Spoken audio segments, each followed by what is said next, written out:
მოგესალმებით, ეთერშია ქრონიკა 14 საათზე გაგაცნობთ ახალ ამბებს. რუსთაველის გამზირზე სარეაბილიტაციო სამუშაოები აქტიურ ფაზაშია. რწმენის ძალაზე იქადაგა პატრიარქმა.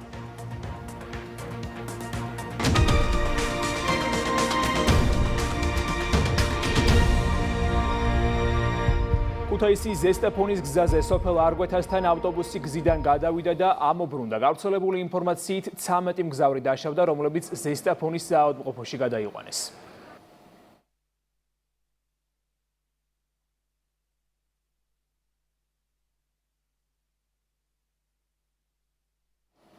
დედაქალაქის მთავარი გამზირის რეაბილიტაცია აქტიურ ფაზაშია. რუსთაველზე უკვე აიყარა გზის საფარი. თავდაპირველად მიწისქვეშა საკომუნიკაციო ქსელები შეიცვლება. რეაბილიტაცია ჩაუტარდება წყალმომარაგების, წყალარინების, სანიაღვრე და გაზმომარაგების ცენტრალურ ქსელებს. ასევე საჰაერო სადენები განთავსდება მიწისქვეშა საკაბელო არხებში. დამონტაჟდება მიწისქვეშა ნარჩენ შემკრები ურნები.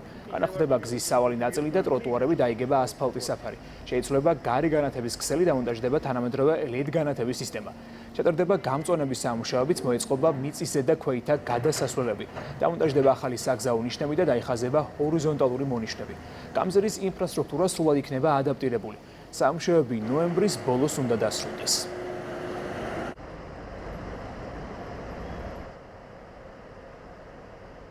რწმენის ძალასა და მისი გაძლიერების აუცილებლობაზე იქადაგა პატრიარქმა. შიო მესამემ გაიხსენა სახარებისეული ეპიზოდი, როდესაც მაცხოვარმა 5 პურით 5000 ადამიანი დააპურა.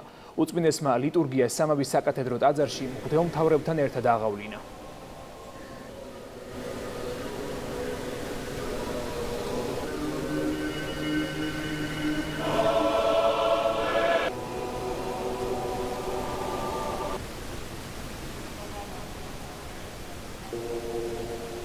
ჩვენ რწმენის სახით გვაქვს ისეთი ძალა, ისეთი საყრდენი, რომელიც ყოველთვის დაგვეხმარება ჩვენ. შეძლებს ჩვენი მწირი შესაძლებლობების, ჩვენი მწირი შესაწირავის გამრავლებას და გაძლიერებას.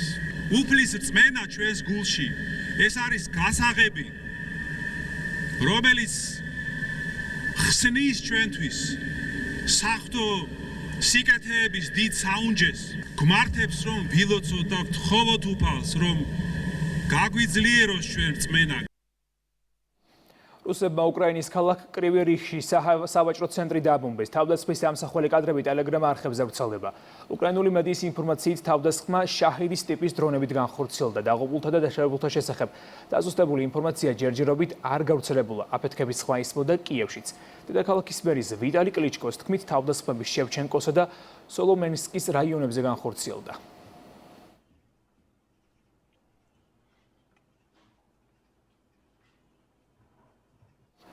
ბერლინის პოლიციამ 21 წლის აბდულ ბუს ფოტო გამოაქვეყნა, რომელიც ბერლინში მომხდარ თავდასხმაშია ეჭვიტანილი.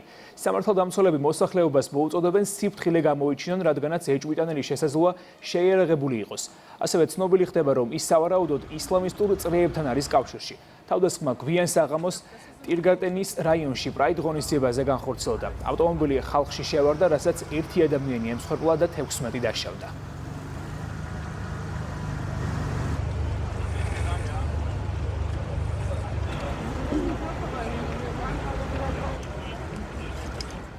მიუნხენის ცენტრში საპროტესტო აქციაზე გერმანიის კანცლერის გადადგომა მოითხოვეს. მერცის მთავრობას ისინი სამხედრო ხარჯების გაზრდის გამო აკრიტიკებდნენ და აცხადებდნენ, რომ უკრაინის მხარდაჭერას მთავრობა მოსახლეობის ინტერესებზე მაღლა აყენებს.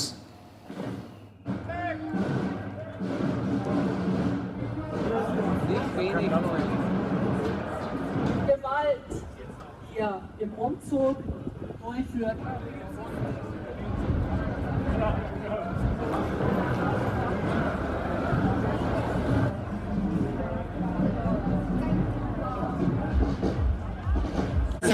ბავშვებზე დაფინანსებას ამცირებენ, ყველაფერს ამცირებენ, გადასახადებს კი გვიზრდიან. გვეუბნებიან, რომ კიდევ უფრო მეტი უნდა გადავიხადოთ.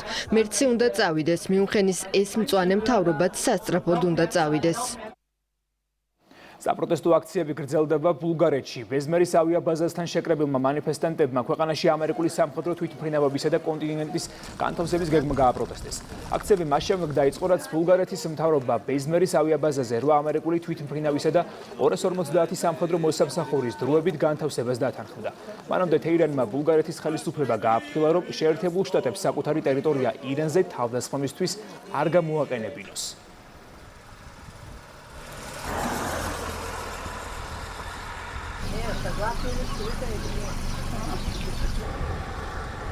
ამ სოფლისგან არაფერი დარჩება თუ რაკეტა ამ ბაზაზე ჩამოვარდება, ან ბაზას ტერორისტები ააფეთქებენ. ჩვენ ეს არ გვსურს. იტალიაში ტურინ, ლიონის ჩქაროსნული რკინიგზის მშენებლობას აპროტესტებენ. პროექტის მოწინააღმდეგეები სამართალდამცველებს დაუპირისპირდნენ. შეტაკების შედეგად 10 ადამიანი დაშავდა.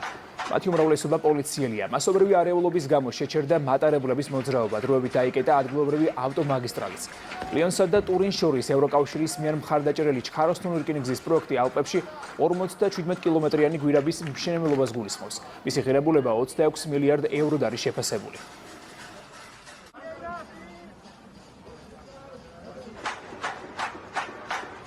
დონალდ ტრამპმა ირანის წინააღმდეგ სამხედრო კამპანიის გაძლიერების გეგმაზე უარი თქვა. ამის შესახებ New York Times-ი წერს. მიზეზი საბრძოლო მასალების მარაგის ამოწურვის საფრთხე გახდა. წყაროების ცნობით ტრამპმა გადაწყვეტილება მთავრობის წარმომადგენლებთან და მრჩეველებთან კონსულტაციის შემდეგ მიიღო. არსებული რისკების შესახებ მას დააწურულებითი ინფორმაცია შტატების მეთაურთა გაერთიანებული კომიტეტის ხელმძღვანელმა დენ კოენმა მიეწოდა.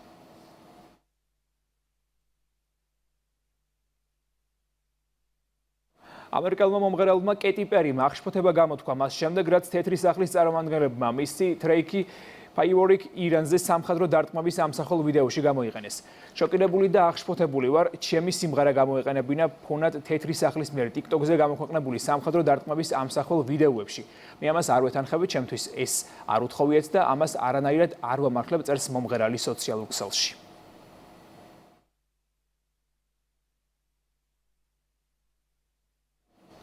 სპექტაკლ ვერაგობა და სიყვარულის პრემიერი დაიხურა ბათუმის დრამატულ თეატრში 157 სეზონი. ფრიდრიხ შილერის პიესის მიხედვით დადგმული სპექტაკლის რეჟისორი გოჩა კაპანაძეა. წარმოდგენა მაყურებელს ახალგაზრდა წყვილის სიყვარულის ისტორიას უყვება და სიყვარულის ღალატის ერთგულებისა და ვერაგობის თემებს ეხება. მიმდინარე სეზონზე ბათუმის დრამატულმა თეატრმა მაყურებელს 8 პრემიერა შესთავაზა.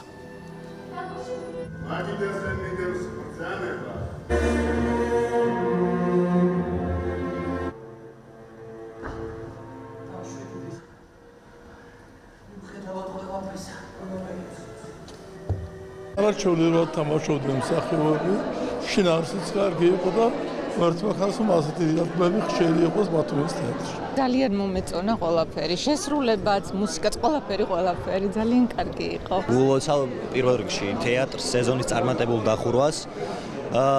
არ ვიცი, წარმატებულ პრემიერას ალბათ მაყურებელმა შეეფასოს, მე ვერ ვიტყვი. და რა ვიცი, გონი კარგად ჩაიარა ყველაფერი. მაყურებლის ემოცია არის გამსაზრდელი იმ ყველაფრისა, თუ როგორი ნაყოფიერი წელი გამოგვივიდა ჩვენ და მე მგონი, რომ ჩვენ ყოველ შემთხვევაში ცდა არ დავაკელით. 6 თვეში მოვახერხეთ 8 პრემიერის ჩუქება ბათუმელი მაყურებლისათვის. მე მგონი ეს ყველაფერზე მეტყველებს. ეს ბოლო ინფორმაცია იყო ამ დროისთვის. ქრონიკა ეთერში დაბრუნდება 17 საათზე. დროებით.